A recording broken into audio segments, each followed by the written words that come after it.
যাক বাবা, কেউ নেই, গিয়ে ট্যাক্সির ভাড়াটা নিয়ে আসি।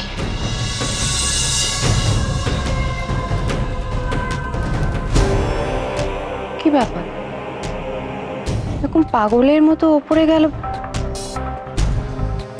মনে হয় কোথা থেকে ফিরল।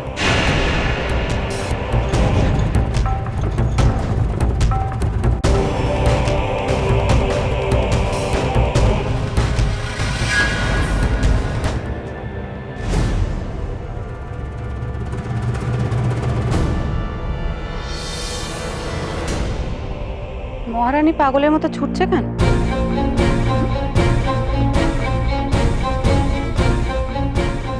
বাইরে গেল কেন হঠাৎ? নিশ্চয়ই কেউ বাইরে দাঁড়িয়ে আছে। একবার দেখি কি, দেখি।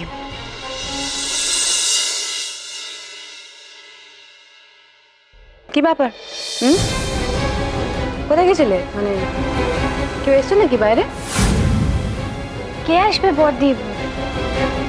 আমি আসলে আসলে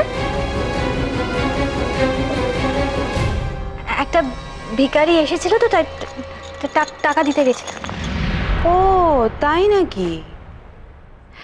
তা তুমি হঠাৎ বাইরে কেন গেছিলে আলো? বড়দি, ডাক্তার বলেছিল না আমাকে একটু হাঁটাচলা করতে। তাই না? ডাক্তার বলেছিল একটু হাঁটা চলা করতে। দেখো আলো, তোমার মুখ দেখে না পরিষ্কার বোঝা যাচ্ছে তুমি কিছু একটা লুকিয়ে যাচ্ছ। এর আগে তোমার জন্য কিন্তু আমাদের অনেক হয়রানি হয়েছে। হ্যাঁ, যদি নতুন করে আবার কিছু হয় অনর্থ হয়ে যাবে। জানি বড়দি, আমার জন্য তোমাদেরকে অনেক কিছু সহ্য করতে হয়। ব্যাস ব্যাস ব্যাস ব্যাস, অনেক হয়েছে। হ্যাঁ, এই ন্যাকামিগুলো এবার রাখো। নতুন একটা স্টাইল হয়েছে তো, সবকিছু মেনে নেবো, সব দোষ আমার, আমরা অপরাধী। সহ্য। বড় বৌদি, খেতে এসো। চুটকি কোথায় গেলি? আয়, খাবার পাচ্ছি আমি।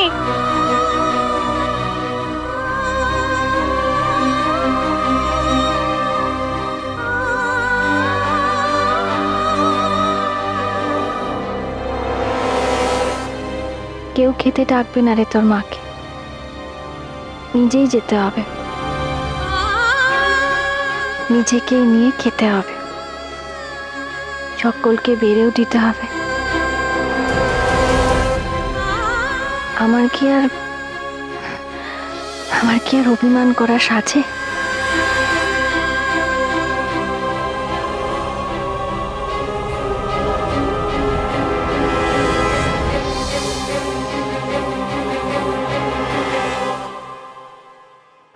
দূর বাবা, আমি তো কিছু খুঁজেই পাচ্ছি না। কোথায় যে কি রাখে না। আয় চুটকি, একটু বড় বৌদিকে ডাকতো।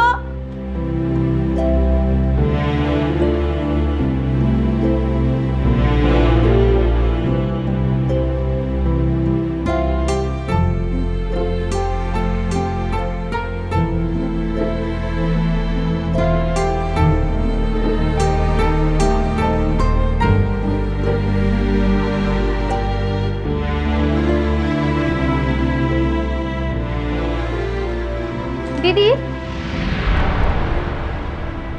বড় বৌদি ছাদে আছে, দেরি হবে আসতে, তাই আমাদের বসে যেতে বললো। ধুর, তাহলে আর কি করা যাবে? আমি কিছু খুঁজে পাচ্ছি না, বুঝলি তো। এই আছে, এই দিয়ে খেতে হবে।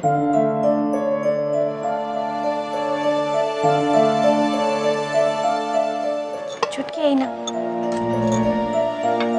এটা কেন?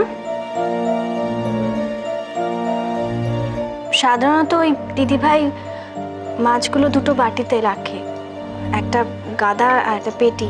তুমি তো পেটির মাছটাই পছন্দ করো খেতে, তাই এটা তোমার জন্য। বর্দি, এটা তোমার। বাবা, না মানে এসবের আবার কি দরকার ছিল? পরে তো আবার ভাই বলবে না যে ভাইয়ের বউকে আমরা বেশি খাটাই। কি দরকার ছিল এসব?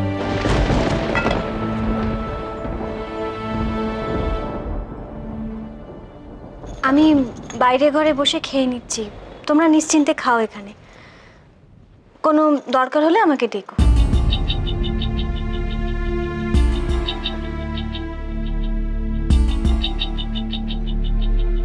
মহারানীর ব্যাপারটা কি বলতো? না মানে আগে তো খারাপ ব্যবহার করলে চোখে চলে ভাসাতো, ভাইয়ের সামনে ভালো মানুষ সাজতো, এখন তো রিয়াক্টই করে না, কোনো কিছুতে কিছু জবাব দিচ্ছে না তো, উল্টে খাচ্ছে দাচ্ছে ঘুরছে ফিরছে, আবার এও মনে রেখেছে তুই পেটির মাছ ভালোবাসিস। কেসটা কি? প্লিজ দিদি, আমার না এখন ওকে নিয়ে মাথা ঘামাতে না একটু ইচ্ছে করছে না। কি মুশকিল, মাথা ঘামাতে কি আমার ভালো লাগছে রে? মাথাটা ঘামাতে হচ্ছে না, মানে হঠাৎ দেখলাম যে বাইরে থেকে ফিরল, ট্যাক্সি করে ফিরেছে নিশ্চয়ই, বাড়ি থেকে টাকা নিয়ে ভাড়া দিতে গেল, চিন্তিত মুখ, আমার ঠিক একটা ভালো ঠেকছে না। মানে মনে হচ্ছে কিছু একটা লুকোচ্ছে, হঠাৎ করে সব রাগ অভিমান বিসর্জন দিল, নিশ্চয়ই এটা মতলব আছে ওর। রাগ অভিমান তোমাদের উপর কি করে দেখাবো বর্দি? তার জন্য তো একটা সম্পর্ক থাকা উচিত। আমি তোমাদের কাছ থেকে অনেকটা দূরে সরে গেছি। যেদিন তোমরা আমাকে আগের মতন এবারই যোগ্য বউ বলে মানতে শুরু করবে, আমি সেই দিন থেকে আবার রাগ অভিমান করব।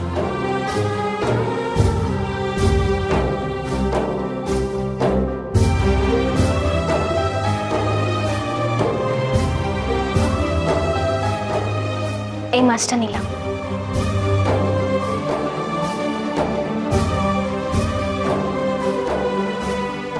কি দরকার ছিল বলতো চেঁচে এতগুলো কথা শোনার? কিছু না বললেও গালে তো একটা চড় মেরে দিয়ে গেল। আর নিজে নিজে দোষ করবে আর আমাদের চোরের দায় ফেলবে। এই কথাগুলো যদি বাবা শুনতো তাহলে কি করতো বলতো? আমাদের কি কথা শুনতে হতো? এত ইমোশনাল হোস না ছুটকি, নিশ্চয়ই কোনো গোলমাল হচ্ছে আলোর জীবনে, আমি ফিল করতে পারছি। তোকে বলে রাখলাম ছুটকি, আমি কিন্তু আর কোনো হুজ্জতি এ বাড়িতে বরদাস্ত করবো না।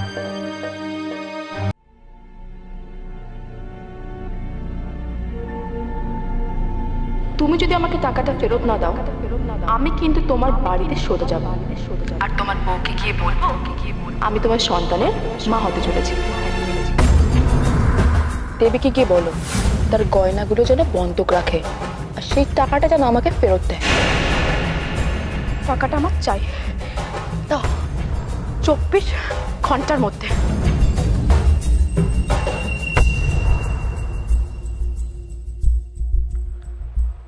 কোথা থেকে পাবো এত টাকা, তাও একদিনের মধ্যে? বাবাকে বলবো? কি বলবো? দেবী যদি টের পায় এরকম একটা কাণ্ড, না না না, সেটা সম্ভব নয়।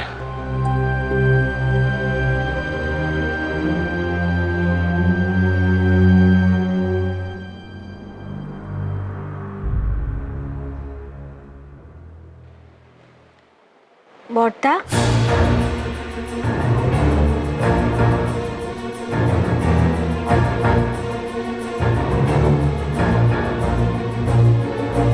বর্দা, হ্যাঁ? আপনার খাবারটা এনেছিলাম, ও ঘরে দিয়ে আসবো? এই না, ঘরে না না, খাবো না, খিদে নেই, ভালো লাগে না খেতে। ইয়ে তো দিদিভাই যেন না জানে আমি খাবো না বলেছি, হাজার একটা প্রশ্ন করবে, সব প্রশ্নের উত্তর দেওয়ার সময় নেই এখন। মিদি মাথা ধরেছে। আচ্ছা, না খেলে কি মাথা ধরা ঠিক হয়ে যাবে? সব সমস্যা মিটে যাবে? সমস্যা? কিসের সমস্যা?